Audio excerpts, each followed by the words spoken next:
Autism, from the point of view of the language problems that are faced by an autistic child, autism is on a continuum with the language learning problems that are addressed effectively by Fast Forward.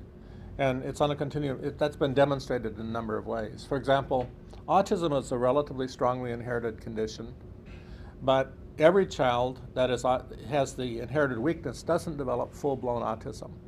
If one of the set of identical twins is autistic, about 15 to 20% of the time the identical twin is not. What are they? They're language impaired, and they will struggle to learn to read, right? So they have an inherited weakness. They're on a continuum. If we look at autistic children in general, the errors they make in their language usage, in their operations, in their phonemic reception, and the way this contributes to the struggle with reading is virtually identical with the more mildly impaired, language impaired kid. Remember that Fast Forward is not just about language. It's really about generating resources neurologically in controlling the behavior of a child in their brain, you could say, that empowers them in a general sense cognitively. So it's not just about language, and its impacts are far beyond language.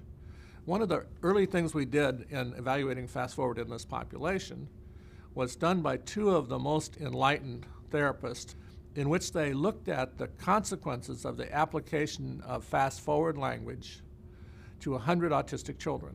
And basically what they did is do a survey of the reactions from parents, from the therapist, from teachers, to document the impacts that the training had, not just on their language abilities, but also on the other complex cognitive and social deficits applied in these children. And what they discovered was the great majority of them were very positively impacted by Fast Forward. And these are things that are relatively substantially removed from training a kid as a language listener, right?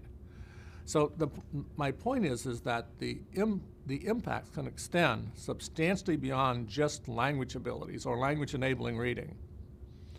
And they extend beyond the reception of language more accurately to the use of it, which is critical. These children have a fundamentally expressive problem, expressive limitation, many of them do, and any way that you can positively impact that is a wonderfully helpful thing for them. But beyond that, it's the cognitive improvements and the improvements in the control of their behavior, the control of their attention, the improvement of the ability of the child to be on task. And then, amazingly, other things that you'd think it would be more remotely removed, like how effectively the child is operating socially, or whether the child feels overwhelmed by sound, or overwhelmed by feelings from the body, or whatever. Those things were improved. I think the Fast Forward language to reading, and the reading programs are all useful in these children, and are one of the most powerful tools and resources that we now have.